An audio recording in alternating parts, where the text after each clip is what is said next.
ఇచ్చిన ఈ గొప్ప ధన్యతను బట్టి నేను ఎంతగానో స్తుతిస్తూ ఉన్నాను. సో నిన్నటి దినాన్న ఆ, విమోచించబడిన భర్తకు ఉండవలసిన గుణలక్షణాలని మనం ధ్యానించుకున్నాం.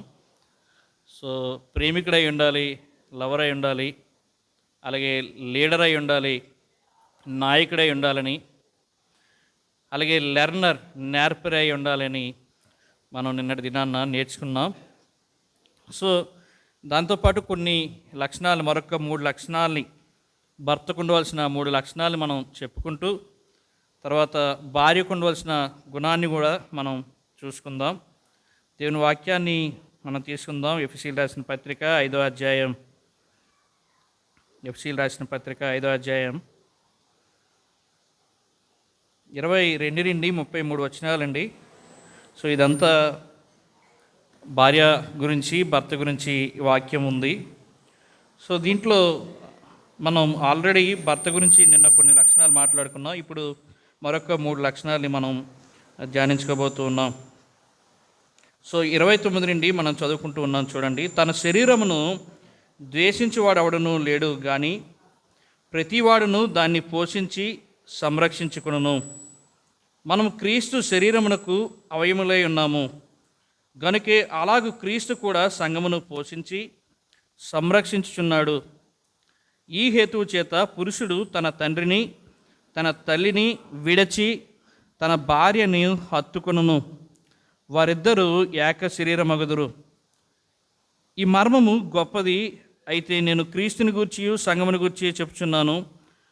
మెట్టుకు మీలో ప్రతి పురుషుడను తనను వలె తన భార్యను ప్రేమింపవలను, భార్య అయితే తన భర్త యందు భయము కలిగి ఉండునట్లు చూచుకొనవలను.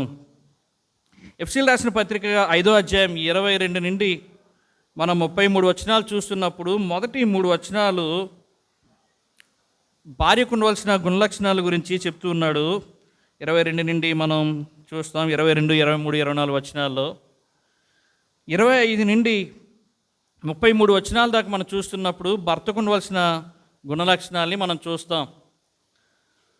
సో భర్తకు ఉండవలసిన గుణలక్షణాలని మనం ఆల్రెడీ ధ్యానించాం. నిన్నటి దినాన్న 3 గుణలక్షణాలు మనం చెప్పుకున్నాం. భర్త ప్రేమికుడై ఉండాలి.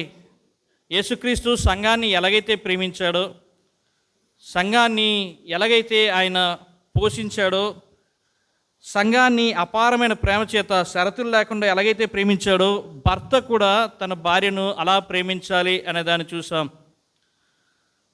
భర్త యేసుక్రీస్తుని పోలి తన భార్యను ప్రేమించాలి అనే దాన్ని చూసాం. యేసుక్రీస్తు ప్రభువారు తన ప్రేమను మనం చూస్తున్నప్పుడు ఆయన షరతులు లేకుండా ప్రేమించాడు. ఆయనే మొదటిగా ప్రేమించాడు. మనం శత్రువులమై ఉండగా, మనం పాపులమై ఉండగా ఆయన మనల్ని ప్రేమించి మనల్ని క్షమించాడు. అంత మాత్రమే కాదు, మన కోసం ఆయన త్యాగాన్నే చేసేశాడు. ఆయన ప్రేమలో త్యాగం ఉంది. ఎంత త్యాగం ఉందంటే ఆయన తన జీవితాన్ని, తన ప్రాణాన్ని మన కోసం ఆయన అర్పించినట్టుగా మనం చూస్తాం. అందుకే అపోస్తుల కార్యాలు 20వ అధ్యాయం 28వ వచనంలో ఉంటుంది, ఆయన సంఘమును తన స్వరక్తం చేత సంఘాన్ని సంపాదించుకున్నాడు అనే దాన్ని చూస్తాం అక్కడ. సో యేసుక్రీస్తు ప్రభువారు తన జీవితాన్ని సంఘం కోసం ఇచ్చేశాడు. అలాగే భర్త తన భార్యను ప్రేమించాలి అనే దాన్ని మనం చూస్తూ ఉన్నాం. సో యేసుక్రీస్తుని పోలి మనం ప్రేమించాలన్నది నిజంగా బైబుల్ చాలా వండర్ఫుల్ అండి. ఎందుకంటే బైబిల్ భర్త ఎలాగుండాలో, భార్య ఎలాగుండాలో, పిల్లలు ఎలాగుండాలో, తల్లిదండ్రులు ఎలాగుండాలో, కుటుంబం గురించి చాలా స్పష్టంగా దేవుడు రాయించాడు. సో భార్యాభర్తల పోలికను ఆయన క్రీస్తుకి, సంఘానికి ఉన్న సంబంధంతో పోల్చాడు ఆయన. సో భర్తకు ఉండవలసిన మరొక 3 లక్షణాలు మనం చూడబోతూ ఉన్నాం. ఇప్పుడు చదవబడిన లేఖన భాగాల్లో ఆయన చేయవలసిన మరొక పని ఏంటంటే పోషించేవాడిగా ఉండాలి. ప్రొవైడర్ అనే దాన్ని చూస్తూ ఉన్నాం. తన కుటుంబాన్ని పోషించవలసిన బాధ్యత భర్తది. తన కుటుంబం కోసం శ్రమపడి, కష్టపడి, పనిచేసి తన కుటుంబాన్ని పోషించవలసిన బాధ్యత భర్తది. ప్రభువారు ఆదికాండంలోనే 3వ అధ్యాయంలోనే ఆయన చెప్పాడు. ఆదాముకి కొన్ని ఆయన సూచనలు చెప్పాడు, అలాగే అవ్వకు కూడా కొన్ని సూచనలు చెప్పాడు. ఆదాముకి నువ్వు కష్టించి, పనిచేసి, శ్రమపడి నువ్వు నీ కుటుంబాన్ని పోషిస్తావు అని చెప్పాడు ఆయన. సో మనం 127 కీర్తనలో కూడా ఆయన చూస్తాం, ఆయన నీ కష్టార్జితాన్ని ఆశీర్వదిస్తాడు అనే దాన్ని చూస్తాం.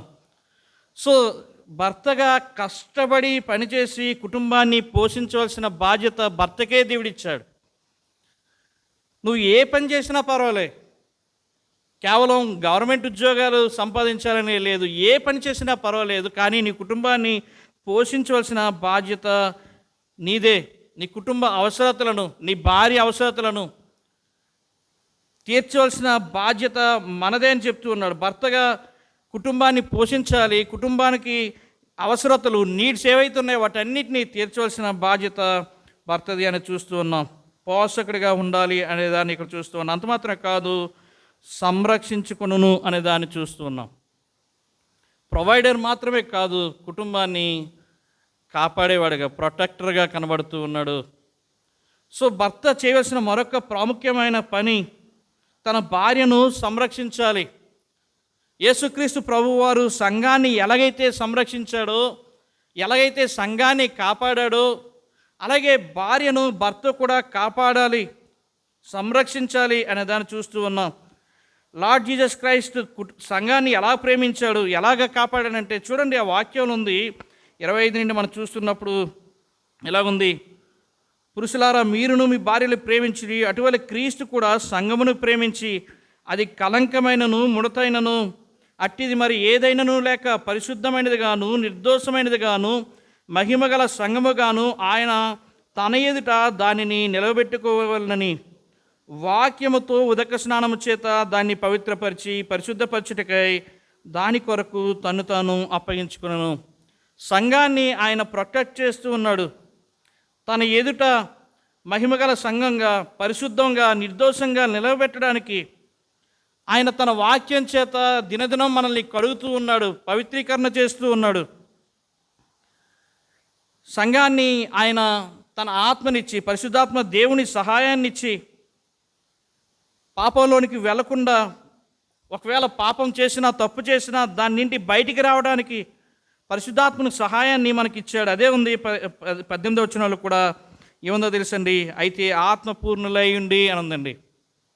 సో పరిశుద్ధాత్మ దేవుడు మన జీవితంలో చేసే పని మనల్ని సర్వసత్యంలోనికి నడిపిస్తాడు, మన పాపాన్ని ఒప్పింపజేస్తాడు. సో యేసుక్రీస్తు వారు చేస్తున్న పని, ఆయన ఎందుకు తన ప్రాణాన్ని ఇచ్చాడు అని అంటే తన సంఘాన్ని ఆయన ఎదుట నిలబెట్టడానికి, పరిశుద్ధులుగా నిర్దోషులుగా నిలబెట్టడానికి సంఘాన్ని ఆయన ప్రొటెక్ట్ చేస్తూ ఉన్నాడు. ఎంతగా ప్రొటెక్ట్ చేస్తూ ఉన్నాడంటే నిత్యత్వం వరకు ఆయన ప్రొటెక్ట్ చేస్తూనే ఉన్నాడు. సంఘం త్రుట్టిల్లకుండా, కూలిపోకుండా, పడిపోకుండా, సంఘం నాశనం అవ్వకుండా ఆయన తన సంఘాన్ని ఆది నుండి కూడా, సంఘం స్థాపించబడిన కానండి, ఆయన ప్రొటెక్ట్ చేస్తూనే ఉన్నాడు. సో భర్తగా భార్యని ప్రొటెక్ట్ చేయాలి, సమాజం నుండి ప్రొటెక్ట్ చేయాలి, లేకపోతే కుటుంబ ఆచారాల నుండి, కుటుంబ పద్ధతుల నుండి ప్రొటెక్ట్ చేయాలి, అబద్ధ బోధకుల నుండి ప్రొటెక్ట్ చేయాలి. కుటుంబంలో మాకు ఇలాంటి కట్టుబడులు ఉంటాయి, నువ్వు అందరికీ లోబడాలంటారు, నువ్వు మా తల్లికి లోబడాలి, నువ్వు మా తండ్రికి లోబడాలి, మా ఇంట్లో ఉన్న వాళ్ళందరికీ నువ్వు లోబడాలని చెప్తారు. అలాంటి వాటి నుండి నీ భార్యను కాపాడవలసిన బాధ్యత భర్తదే. కుటుంబం నుండి, లేకపోతే లోకాచారాల నుండి, లేకపోతే ఈ లోకంలో ఉన్న కల్చర్స్ నుండి భార్యను కాపాడవలసిన బాధ్యత భర్తదే. భార్యను పాపాల్లోకి పడిపోకుండా ప్రొటెక్ట్ చేయవలసిన బాధ్యత భర్తదే.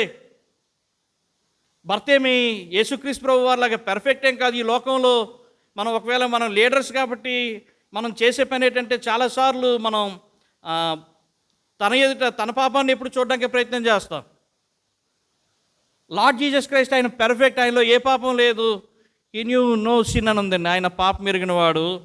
సో ఆయనతో మనల్ని పోల్చుకోలేము. మన భార్యను మనం పవిత్రీకరిస్తూ మనల్ని కూడా మనం పవిత్రీకరించుకోవాలి, మనల్ని కూడా మనం నీతిమంతులుగా తీర్చుకోవాలి. మన లోపాలను మనం సరిచేసుకుంటూ భార్యను కూడా ప్రభువుకి దగ్గరగా నీతిగా జీవించేవారుగా వారిని మనం ప్రొటెక్ట్ చేయాలి. ఒక పాస్టర్ గారు ఇలా చెప్తూ ఉన్నారు, ఎంగేజ్మెంట్కి వాక్యం చెప్తూ ఉన్నాడు. ఆయన ఏం వాక్యం చెప్తున్నారు తెలుసండి, నువ్వు నీ భర్తకు మాత్రమే లోబడ్డం కాదు, రూతులాగా నయోమి లోబడ్డది, రూతు నయోమికి లోబడ్డది, సో నువ్వు కూడా నీ అత్తకు లోబడాలి అని అంటున్నాడు. సో ఇలాంటి వాక్యాలు చాలామంది ఆకర్షితులైన వాళ్ళు ఉన్నారు.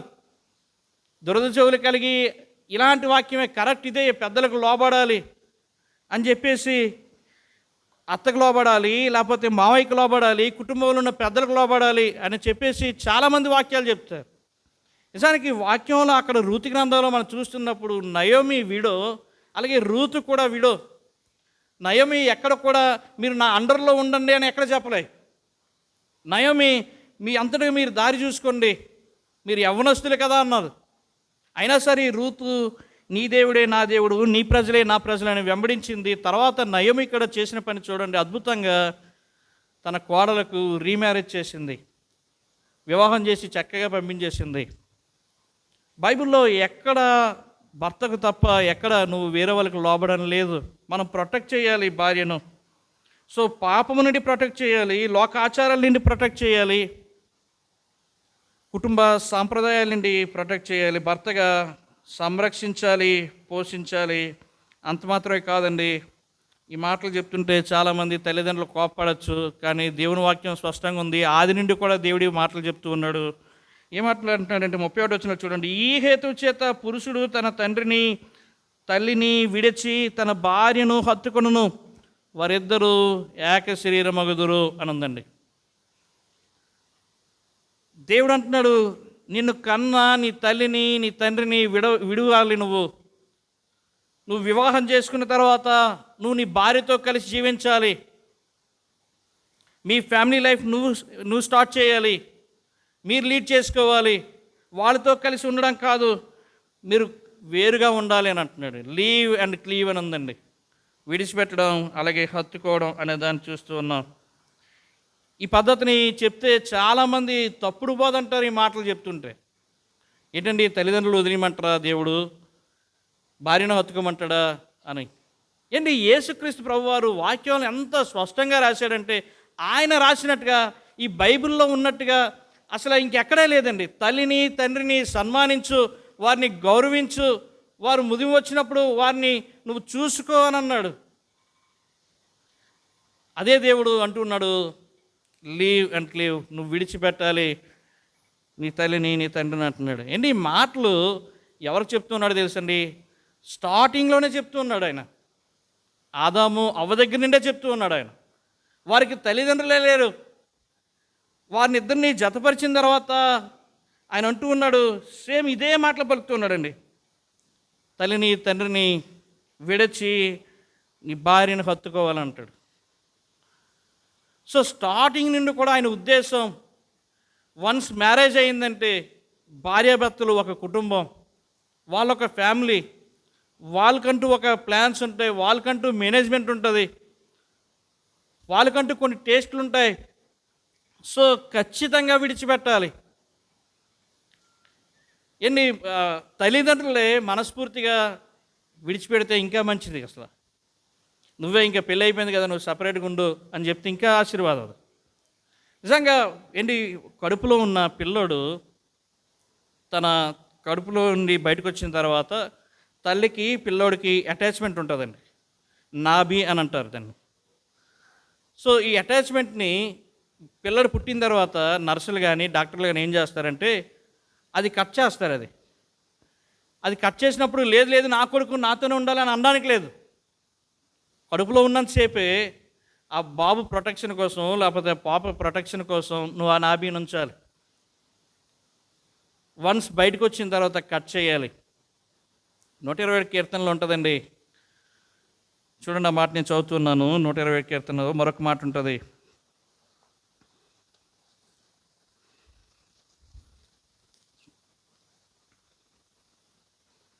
4వ వచనంలో ఇలాగ ఉందండి, యవ్వన కాలం ముందు పుట్టిన కుమారులు బలవంతుని చేతిలో బాణం వంటి వారు అని ఉందండి. సో పిల్లలు నిజంగా పైన చూస్తే గర్భఫలం యెహోవా ఇచ్చు బహుమానం అనే దాన్ని చూస్తాం, ఆయన ఇచ్చు స్వాస్యం అని చూస్తాం. అదే పిల్లల్ని ఏం చేయాలంటే కొంతకాలం అయ్యేసరికి ఇంకా ఖచ్చితంగా విడిచిపెట్టాలి. వాళ్ళు నేను విడిచిపెట్టను నాతో కలిసి ఉంచుకుంటానంటే అది అవ్వదండి, అది జరగదు కూడా. అది 13 years లోపు పిల్లలు తల్లిని తండ్రితో ఎక్కువ ఉండడానికి ఇష్టపడతారు. టీనేజ్ వచ్చేసరికి వాళ్ళు స్నేహితులతో ఉండడానికి ఇష్టపడతారు. అప్పుడు మాట్లాడడానికి కూడా వాళ్ళు ఇష్టపడరు. వాళ్ళు పేరెంట్స్తో టైం స్పెండ్ చేయడానికి కూడా ఇష్టపడరు. సో ఉన్నప్పుడే వాళ్ళకి చక్కగా వాక్యాన్ని చెప్పి వాళ్ళని చక్కగా వాక్యానుసారంగా పెంచి వాళ్ళ దారిలో వారిని పంపించాలి. లేదు నేను వారిని వదలను, నేను వారిని పట్టుకుంటానంటే అది జరగని పని. ఖచ్చితంగా వాళ్ళు వదిలేస్తారు, వాళ్ళు పక్కకనే వెళ్తారు. సో ఒక ఆయన ఇలాగ అంటున్నాడు, బలవంతుని చేతిలో బాణములు వంటి వారు. పిల్లల్ని వదిలేసిన తర్వాత బాణంలాగా ఇంకా వాళ్ళ గురిని, వాళ్ళ గమ్యస్థానాన్ని డిసైడ్ చేసే ఫ్యాక్టర్ ఇంకా పేరెంట్స్కి లేదు. ఇంకా నువ్వు పెంచో, పోషించో, సంరక్షించో, వాళ్ళు చక్కగా చూసుకున్నావు, వాళ్ళు చక్కగా ఆధ్యాత్మికంగా నువ్వు నడిపించో, అదే తల్లిగా అదే తండ్రిగా నువ్వు కోరుకోవాల్సింది ఏంటంటే వాళ్ళు చక్కగా మంచి ఫ్యామిలీ లైఫ్ని స్పెండ్ చేయాలని. ఏంటి దేవుడు ఈ ఆజ్ఞ భర్తకి ఇస్తూ ఉన్నాడు, నీ తల్లిని నీ తండ్రిని విడనాడి నీ భార్యని హత్తుకోవాలని. కాకపోతే మనం ఈ ఆజ్ఞని పాటిస్తున్నామండి, పాటించట్లేదు నేను అన్నా. కూతుర్ని హ్యాపీగా పంపించేస్తాం, కొడుకుని మాత్రం ఉంచేస్తాం ఇంట్లో. కూతుర్ని ఏడ్పి వాళ్ళు ఏడుస్తూ ఉంటారు, వీళ్ళు ఏడుస్తూ ఉంటారు, అయినా సరే వెళ్ళాలి నాన్న నువ్వు వెళ్ళు అని అంటారు, పంపించేస్తారు కూతుర్ని. దేవుడేమో కొడుకుని పంపించమ్మా అని అంటుంటే మనం కూతుర్ని పంపించేసి కొడుకుని ఇంట్లో ఉంచుకుంటూ ఉన్నాం. దేవుడు అంటున్నాడు, నీ తల్లిని నీ తండ్రిని విడనాడి నీ భార్యని హత్తుకోవాలి. ప్రొవైడర్గా ఉండాలి, ప్రొటెక్టర్గా ఉండాలి. అంత మాత్రం కాదు కానీ వారిద్దరూ ఏక శరీరంగా ఉండాలి అని అంటూ ఉన్నాడు. సో భర్తకు ఉండవలసిన 6 గుణాలను మనం జ్ఞానం చేసుకుందాం. ప్రేమించాలి, యేసుక్రీస్తు ప్రభువు వలె నీ భార్యను ప్రేమించాలి. యేసుక్రీస్తు ప్రభువు వలె మంచి నాయకుడిగా నడిపించాలి. సర్వెంట్ లీడర్షిప్ అంటారండి, పరిచారం చేయాలి మనం. అలాగే లెర్నర్గా ఉండాలి. వాళ్ళకి ఏ సమస్యలు ఉన్నాయో, వారు ఏం మాట్లాడాలనుకుంటున్నారో, వారి యొక్క ప్రాబ్లమ్స్ ఏమున్నాయో, వాళ్ళ ఫిజికల్ ప్రాబ్లమ్స్ ఏమున్నాయో ఖచ్చితంగా తెలుసుకోవాలి. అంత మాత్రమే కాదు, వారికి ప్రొవైడర్గా, పోషకుడిగా ఉండవలసిన బాధ్యత దేవుడు భర్తకే ఇచ్చాడు. ప్రొటెక్టర్గా సంరక్షించే బాధ్యత భర్తకి ఇచ్చాడు. అంత మాత్రమే కాదు కానీ తల్లిని తండ్రిని విడనాడి భార్యని హత్తుకోవాలి అని దేవుడు చెప్తున్నాడు. వారిద్దరూ ఏక శరీరం అని చెప్తున్నాడు. ఇంతదాకా భర్త గురించి అయిపోయింది, ఇంకా వారి గుణలక్షణాలు. ఇప్పుడు భార్య గురించి వచ్చేద్దాం. సో దేవుడు వారికి ఆజ్ఞాపిస్తున్న ఆజ్ఞను మనం చదువుకుందామండి. ఎఫెసీయులకు రాసిన పత్రికలో 5వ అధ్యాయంలో 22 నుండి 24 వచనాలు చదువుతున్నప్పుడు, స్త్రీలారా ప్రభువుకు వలె మీ సొంత పురుషులకు లోబడి ఉండుడి. క్రీస్తు సంఘమునకు శిరస్సయుండులాగున పురుషుడు భార్యకు శిరస్సై ఉన్నాడు. క్రీస్తు శరీరమునకు రక్షకుడై ఉన్నాడు. సంఘము క్రీస్తునకు లోబడినట్లుగా భార్యలు కూడా ప్రతి విషయంలోనూ తమ పురుషులకు లోబడవలను అనే దాన్ని చూస్తూ ఉన్నామండి. సో దేవుడు భార్యకి ఆజ్ఞాపించిన ఆజ్ఞ, చెప్తున్న మాట లోబడాలి అని అన్నాడండి. ఇది కండిషనల్ కాదు, ఇది స్వతంత్రంగా వాలంటరీగా వాళ్ళు లోబడాలి. నిజంగా లోబడడానికి గల కారణం, ఎందుకు వారు లోబడాలంటే అందరూ లోబడరు, లోకంలో అందరూ లోబడరు. యేసుక్రీస్తుని నమ్ముకున్నవారు యేసుక్రీస్తుని తమ జీవితాల ద్వారా ఘనపరచాలి, మహింపరచాలి, గొప్ప చేయాలనుకున్న వారు మాత్రమే భర్తకు లోబడతారు. ఇందాక 18వ వచనంలో మనం చూసుకున్నట్టుగా ఆత్మపూర్ణులైన వారు, రక్షించబడిన వారు, పరిశుద్ధాత్మ దేవుడు వారి జీవితంలో కార్యం చేస్తున్నప్పుడు వారు ఖచ్చితంగా వారు లోబడతారు. ఈ లోకం లోబడమని ఎక్కడ చెప్పదండి. తల్లిదండ్రులు కానిండే స్టార్ట్ అవుతుంది. తల్లిదండ్రులు పెళ్లి చేసిన తర్వాత పిల్లకి మంచి మాటలు చెప్తే బాగానే ఉంటుంది, నీ భర్తను బాగా చూసుకో, చక్కగా వాళ్ళతో కలిసి ఉండు అని చెప్తే ఓకే. పిల్లవగానే చెప్తారు, నీ 4 రోజుల్లో నీ భర్తని గ్రిప్లో పెట్టేసుకో అని. సో దేవుడు అంటున్నాడు, నువ్వు లోబడని అంటున్నాడు భార్యకి. ఈరోజు టీచింగ్స్ కూడా ఎలాగున్నాయంటే, ఈవెన్ చర్చెస్లో టీచింగ్స్ కూడానండి ఫెమినిజం సపోర్ట్ చేసే టీచింగ్స్ ఉన్నాయి. దేవుడు నిన్ను సమానంగా సృష్టించాడు. దేవుడు ఎక్కడ కూడా సమానంగా సృష్టించలేదని చెప్పలేదండి, ఆయన కూడా సమానంగానే సృష్టించాడు ఇద్దరిని. కానీ ఇవి రోల్స్, ఇవి బాధ్యతలు. భర్త బాధ్యతలు ఇందాక చూసుకున్నాం, భార్య బాధ్యత ఇది. సో వాళ్ళు ఏమంటారంటే ఫెమినిజం వాళ్ళు, మనం కూడా ఏమీ తక్కువ కాదు, అసలు మనకి పురుషుడు అవసరం లేదు, అవసరం లేకుండా మనం ఈ లోకంలో హ్యాపీగా గడిపేయవచ్చు. అవసరం లేకుండానే మనం పిల్లల్ని కనేయవచ్చు. ఐవీఎఫ్ పద్ధతి ద్వారా చాలామంది భర్తలు లేకుండా పిల్లల్ని కంటున్నారండి. ఆ పిల్లలకు తండ్రి ఉండట్లే. వాళ్ళు కూడా ఎలా ఫీల్ అవుతున్నారంటే చాలా ప్రౌడ్ ఫీల్ అవుతున్నారు. మేము ఎవరి మీద డిపెండ్ అవ్వం, మా లైఫ్ మా ఇష్టం, మాకు నచ్చినట్టుగా మేము బ్రతుకుతాం, మా జీవితం అనేటట్టుగా ఈ లోకం వెంబడిస్తూ ఉంది. ఈ లోకం చాలామంది ఏం చెప్తారంటే, నీ లైఫ్ నువ్వు ఎంజాయ్ చేసుకో, నీకు నచ్చినట్టుగా నువ్వు బ్రతుకు. జీసస్ క్రైస్ట్ పురుషుణ్ణి స్త్రీని ఒకేలాగా ఆయన చూస్తూ ఉన్నాడు. అయితే రోల్స్ ఇచ్చాడండి, బాధ్యతలు ఇచ్చాడు. ఈ బాధ్యతల్లో భార్య బాధ్యత లోబడవలను ఉందండి. సో లోబడ్డం గురించి కూడా కొన్ని మాటలు చూద్దాం. అసలు లోబడ్డం అంటే ఏంటి? ఈ లోక సమాజంలో చాలామంది లోబడ్డం గురించి చాలా భిన్నాభిప్రాయాలు కలిగి ఉన్నారు. సంఘాల్లో కూడా ఇంకా నువ్వు పెళ్ళయిన తర్వాత నువ్వు ఆయన కాలు కింద ఉండాలని చెప్పిన వాళ్ళే ఎక్కువ మంది. చాలామంది సేవకులు వివాహ మ్యారేజెస్లో వాక్యాలు చెప్తారు కదా, ఆ వాక్యం అంతా ఇంకా స్త్రీని టార్గెట్ చేసే చెప్తారు. చూడండి, భార్య లోబడ్డానికి ఒకే ఒక కారణం, ఆమె చూడవలసింది ప్రభువుకి ఘనతనివ్వాలి కాబట్టి లోబడాలి. సో లోబడ్డం అంటే క్రీస్తు స్థానంలో భర్తను పెట్టడం కాదు.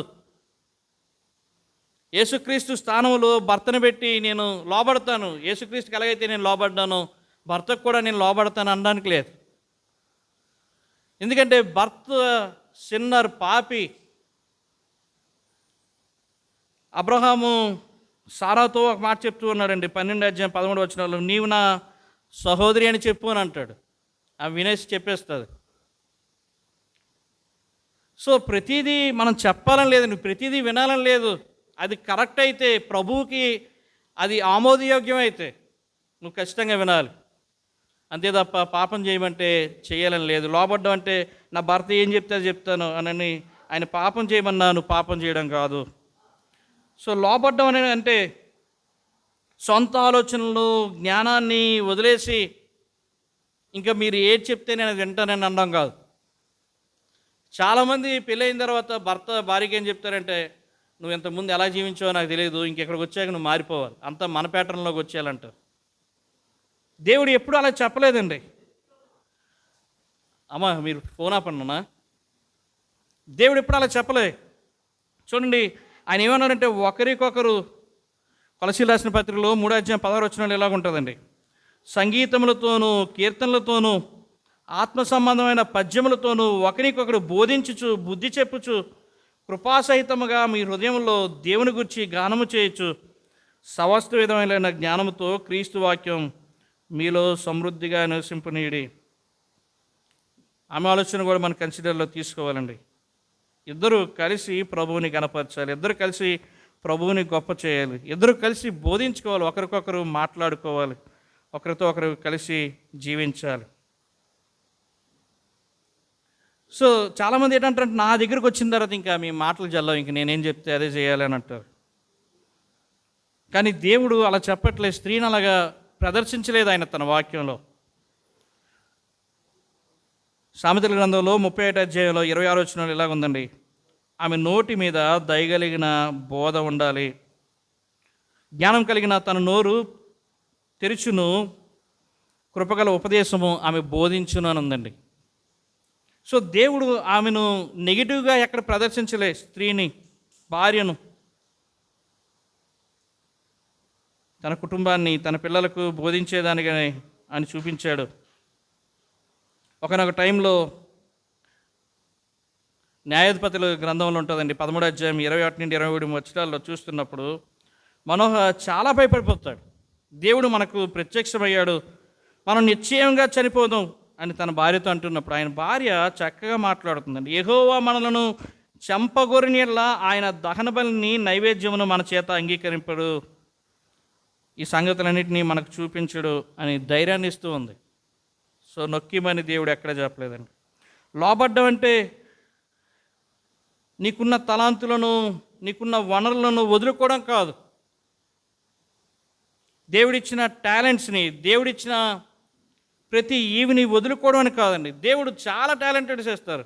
మరొక విషయం, పురుషులు ఒకే పని మీద దృష్టి కలిగి ఉంటారండి. ఈరోజు ఇక్కడ వాక్యం చెప్పాలి, సో ఈ వాక్యం మీదే నేను దృష్టి కలిగి ఉన్నాను నిన్నంతా. స్త్రీలు అలా కాదు, వాళ్ళు మల్టీ టాలెంటెడ్ అసలు. ఒకవైపు వంట వండేస్తుంటారు, ఒకవైపు బట్టలు ఉతికేస్తుంటారు, ఒకవైపు కూరగాయలు కోసేస్తుంటారు, ఒకవైపు పాలు మరగబెట్టేస్తుంటారు. అదే పని మేము చేయాలంటే రోజంతా పడుతుంది ఇంకా. సో వారు టాలెంట్స్ను ఉపయోగించుకోవాలి తప్ప ఇంకా వాళ్ళు వదులుకోవడం మనం చెప్పకూడదు. సో లోబడ్డం అంటే భర్తకు భయపడిపోవడం కాదండి. చాలామంది భయపెట్టేస్తారు భర్త. నువ్వు నా మాట వింటావా వినవా అంటారు. దేవుని వాక్యంలో ఎప్పుడు అలా చెప్పలేదండి. నీ భర్తకు భయపెట్టే వారి గురించి ఆయన ఏమంటున్నాడంటే, సామెతల గ్రంథం 29:25 ఎలాగ ఉందండి, మనుషులకు భయపట్టు వలన ఉరి వచ్చును. సో భయపడిపోతే లోబడ్డం కాదండి. 1 యోహాను పత్రికలో 4:18 ఎలాగ ఉంది, ప్రేమలో భయం ఉండదు, అంతేకాదు పరిపూర్ణ ప్రేమ భయమును వెళ్ళగొట్టును, భయమును దండనతో కూడినది, భయపడివాడు ప్రేమయందు పరిపూర్ణం చేయబడినవాడు కాడు అని ఉందండి. సో భర్తకు లోబడ్డం అంటే భర్తకు భయపడడం కాదు. లోబడ్డం అనేది భర్త యొక్క అధికారం లేదా విలువ ఆధారంగా ఉండదు. మా భర్త చాలా టాలెంటెడ్, లేకపోతే మా భర్త మంచి ఆఫీసరు, లేకపోతే మంచి ఉద్యోగి, దాన్ని బట్టి లోబడ్డం కాదండి. దాని గురించి అసలు దేవుడు ఎక్కడ చెప్పలే. ఎందుకంటే హస్బెండ్ ఆయన ఎప్పుడు చెప్తున్నాడు, ఇద్దరూ పాపలే, భార్య పాపే, భర్త పాపే. వారికి ఉన్న విలువలు బట్టి లోబడడం కాదు. ఎందుకు లోబడాలి? భార్య ఎందుకు లోబడాలంటే అది ఆత్మీయ విషయం అండి. లోబడడం అనేది దేవుడు చెప్తూ ఉన్నాడు, స్త్రీలారా ప్రభువునకు వలె మీ సొంత పురుషులకు లోబడి ఉండి అని దేవుడు చెప్తూ ఉన్నాడు. సో యేసుక్రీస్తు ప్రభువారు మనతో మాట్లాడుతున్నప్పుడు, ఆయన తన వాక్యాన్ని మనకు చెప్తూ ఉన్నప్పుడు మీరు లోబడండి అని అంటూ ఉన్నాడు. కాబట్టి మనం ఖచ్చితంగా ఇష్టపూర్వకంగా లోబడాలి. విల్లింగ్ అండి, అది విల్లింగ్ చాయిస్ అని అంటారండి. ఇష్టపడి లోబడాలి, కష్టంతో కాదు, ఎవరో చెప్తే కాదు. సంఘం యేసుక్రీస్తు ప్రభువారికి ఎలాగైతే ఇష్టపడి లోబడుతుందో, భార్య కూడా తన భర్తకు ఇష్టపడి లోబడాలి. అది ఆత్మీయ విషయం మాత్రమే కాదు, అది విల్లింగ్ చాయిస్. అంత మాత్రమే కాదు, లోబడ్డం అనేది గౌరవించినట్లు. చూడండి, ఎఫెసీయులకు రాసిన పత్రిక 5:33 భార్యకి ఇలాగ అంటున్నాడు, భార్య అయితే తన భర్త యందు భయం కలిగి ఉండినట్లు చూసుకునే వాళ్ళని. భర్తకు రెస్పెక్ట్ ఇవ్వడం, గౌరవించడం. లోబడ్డం అంటే కేవలం కొన్ని విషయాల్లో మాత్రం కాదండి, అన్ని విషయాల్లో ప్రభువుని బట్టి అన్ని విషయాల్లో లోబడాలి. 5:24 ఉంది కదా ఎఫెసీయులకు రాసిన పత్రికలో, సంఘము క్రీస్తునకు లోబడినట్లుగా భార్యలు కూడా ప్రతి విషయంలో అన్ని విషయాల్లో భర్తకు లోబడాలి. అలాగని పాపం విషయంలో చెప్తున్నప్పుడు, నువ్వు ఇది చెయ్యి, పాపం చేయని ప్రోత్సహిస్తున్నప్పుడు లోబడాలని కాదు. సంఘం క్రీస్తుకు లోబడుతున్నట్టు భార్యలు కూడా ప్రతి విషయంలో పురుషులకు లోబడను. ప్రభువుని బట్టి లోబడ్డం అనేది మ్యాటర్ ఆఫ్ డెడికేషన్ అండి, సమర్పించుకోవటం. తన భర్తకి గౌరవాన్ని ఇవ్వడానికి, తన భర్తను సమాజం ఎదుట, సంఘం ఎదుట మర్యాదగా చూసుకోవటానికి, ప్రభువుకి తద్వారా మహిమను ఘనతనివ్వటానికి లోబడతారు. లోబడడం వల్ల అవిధేయుడైన భర్తను కూడా ప్రభావితం చేయగలరని వాక్యంలో ఉందండి. 1 పేతురు రాసిన పత్రికలో 3 మొదటి 2 వచనాల్లో చూస్తున్నప్పుడు, స్త్రీలు లోబడితే అవిధేయులైన భర్తలు కూడా వారి వైపు చూసి ప్రభు దగ్గరికి వస్తారు అనేదాన్ని చూస్తాండి. చూడండి, నేను మాట చదువుతున్నా, అటువలే స్త్రీలారా మీరు మీ స్వపురుషులకు లోబడి ఉండేది. చూడండి, ఇక్కడ కూడా సొంత పురుషులకు, భర్తకు మాత్రమే లోబడాలనే దాన్ని చూస్తున్నాం. అందువల్ల వారిలో ఎవరైనాను వాక్యమునకు అవిధేయులైతే వారు భయముతో కూడిన మీ పవిత్ర ప్రవర్తనను చూచి వాక్యము లేకుండానే తమ భార్యలు నడవడి వలన రాబడ రాబట్టబడవచ్చునందండి. సో భర్తను ప్రభావితం చేయగలం లోబడితే. గృహిణిగా లోబడాలి. ఏంటి, ఇంట్లో ఎందుకు స్త్రీలే వంటలు చేయాలి, ఎందుకు పిల్లలు చూసుకోవాలి, ఎందుకు కుటుంబానికి కావాల్సిన అన్నీ వండాలి. దేవుడు చెప్పాడు. సో స్త్రీలు ఆ పనులు చేస్తూ దేవుణ్ణి వాళ్ళు మహిమపరుస్తున్నారు. గృహిణికి ఉండవలసిన లక్షణం అండి లోబడడం. తీతుకు రాసిన పత్రికలో 2:4 ఉంది, యవ్వన స్త్రీలు తమ భర్తలకు లోబడి ఉండి తమ భర్తలను శిశువులను ప్రేమించు వారును స్వస్థబుద్ధి గలవారును పవిత్రులను ఇంట ఉండి పని చేసుకుని వారును మంచివారినై ఉండవలను అని ఉందండి. సో లోబడుతున్నప్పుడు చాలాసార్లు నెగిటివ్ కూడా రావచ్చు, పాజిటివ్సే రావాలని లేదు. నేను లోబడుతున్నాను కదా, నేను సంపూర్ణంగా దేవుని ఆలోచనను నేను నెరవేరుస్తున్నాను కదా నా జీవితం ద్వారా, సో నా భర్త ఎందుకు నెగిటివ్గా ప్రవర్తిస్తున్నాడు అనుకోవచ్చు. నువ్వు చాలాసార్లు నెగిటివ్గా రావచ్చు, నువ్వు రిజల్ట్ నెగిటివ్గా రావచ్చు. అయినప్పటికీ నీ పని ప్రభువు కనపరచడానికి, నీ జీవితం ద్వారా దేవుడు చెప్పిన ఆజ్ఞకు, దేవుడు చెప్పిన మాటకు లోబడడానికి నెగిటివ్ వచ్చిన రిజల్ట్ నువ్వు ఖచ్చితంగా లోబడవలసిందే. నువ్వు లోబడితే గొప్ప సాక్షిగా సంఘానికి, సమాజానికి, నీ కుటుంబానికి నువ్వు ఉంటావు. సో ప్రభు భర్తకు ఎలాగుండాలో చెప్పాడు కొన్ని మాటలు, భార్యకి ఎలాగుండాలో కొన్ని మాటలు చెప్పాడు. భర్త క్రీస్తు వలె, యేసుక్రీస్తు సంఘాన్ని ఎలాగైతే ప్రేమించాడో భార్యను అలా ప్రేమించాలన్నాడు. యేసుక్రీస్తు ప్రభువాన్ని మనం అడిగితే, ప్రభువా నువ్వు ఎంతగా నన్ను ప్రేమించావు అని అడిగితే ఆయన అంటాడు, ఒక ఆయన ఇలా రాస్తాడండి ఒక ఫోటో ఫ్రేమ్ మీద, I ask Jesus how much did you love మీ అని. కింద రిప్లై ఉంటుంది, this much I love you అని. నేను ప్రాణం ఇచ్చినంతగా నిన్ను ప్రేమించాను అనేదాన్ని చూస్తాం. సో భర్త తన భార్యను అలా ప్రేమించాలి అనే దాన్ని ప్రభు చెప్తూ ఉన్నాడు. భార్య కూడా ఇష్టపూర్వకంగా, విల్లింగ్గా, ఎవరు ప్రమేయం లేకుండా, ఎవరో ఫోర్స్ చేస్తే లోబడడం కాదు, దేవునికి లోబడడం వల్ల దేవుడు చెప్పిన మాట వినాలి కాబట్టి, దేవుడు కోరుకుంటున్నాడు కాబట్టి, తద్వారా తన జీవితం ద్వారా ప్రభువుకి మహిమ వస్తుంది కాబట్టి ఖచ్చితంగా భర్తకు లోబడాలి. అది ఆశీర్వాదం భార్యకు కూడా. ఏంటి, పాపం నుండి మనం ట్రాప్లో పడిపోకుండా ఉండడానికి భర్త అండర్లో ఉంటే అది ఆశీర్వాదం. ఎవరో ఏదో ఒక సలహా ఇస్తారు, అది ఒకవేళ నెగిటివ్ సలహా అవ్వచ్చు, లేకపోతే అది మనల్ని ట్రాప్లో పడే సలహా అవ్వచ్చు. వెంటనే నిన్న భర్తకి చెప్తాను అని అన్నావు అనుకో, నువ్వు లోబడిన స్త్రీగా, నీ భర్త వద్దు అని అంటే ఇంక వద్దు అని ఉండిపోవాలి. ఇంకా అది నీకు ప్లస్ పాయింట్, అది మైనస్ కాదు, అది నీకు ఆశీర్వాదం. సో భార్య భర్తల గురించి ప్రభువారు ఎంతో చక్కగా చెప్తున్నారు. సో మనందరం భర్తగా మన కుటుంబాన్ని ప్రేమిద్దాం, మన కుటుంబాన్ని నాయకుడిగా నడిపిద్దాం, భార్యతో కొన్ని విషయాలు నేర్చుకుందాం, సంరక్షిద్దాం, పోషిద్దాం. తల్లిని తండ్రిని విడిచిపెట్టి భార్యను హత్తుకుందాం. అలాగే భార్యకి దేవుడు చెప్తున్నాడు, సంఘం క్రీస్తుకు లోబడినట్టుగా మీరును విల్లింగ్గా, ఇష్టపూర్వకంగా లోబడాలి. ఇక్కడున్న తల్లిదండ్రులు పిల్లలకు చెప్పవలసిన మాటలండి అవి. వృద్ధులు తమ పిల్లలకి పెళ్ళవ్వకముందే చెప్పవలసిన మాటలు అవి. మీకు కొడుకో కూతురో ఉంటే ఈ మాటలు మీరు చెప్పాలి. వారిని ఖచ్చితంగా ప్రభు మార్గంలో పెంచాలి.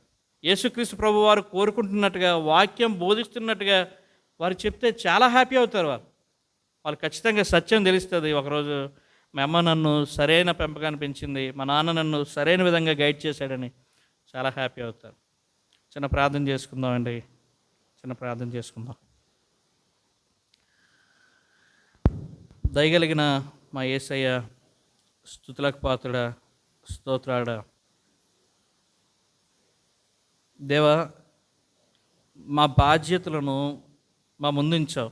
మా ఇద్దరం దేవ, భార్య భర్తలు ఇద్దరు నీ ముందు వారు సమానమే.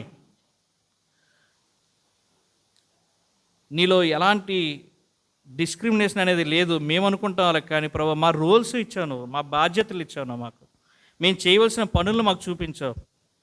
భర్తగా మేమేం చేయాలో, భార్యగా మేమేం చేయాలో అనే దాన్ని నీ వాక్యంలో నువ్వు స్పష్టంగా చూపించావు. దేవా, నువ్వు కోరుకున్నట్టుగా మేము జీవించే భాగ్యం దయచేయండి. నువ్వు నీ స్వరూపంలోనే, నీ పోలికలనే మమ్మల్ని సృష్టించావు. దేవా, క్రైస్తవులుగా అన్యుల వలె కాకుండా, క్రైస్తవులుగా ఈ లోకం వెంబడిస్తున్న ఈ పోకడలు బట్టి కాకుండా, నువ్వు ఏదైతే ఉద్దేశిస్తూ ఉన్నావో, నువ్వు ఏదైతే కోరుకుంటూ ఉన్నావో, మమ్మల్ని ఎలాగైతే జీవించాలని నీ వాక్యం ద్వారా చెప్తూ ఉన్నావో అలాగే జీవించే భాగ్యాన్ని మా అందరికీ దయచేస్తావని, కృప చూపుతావని యేసుక్రీస్తు నామంలో అడిగి బ్రతిమాలు వేడుకుంటున్నాం తండ్రి. ఆమేన్. అందరు లేచి నిలబడదాం, ఒక పాట పాడుకుందాం.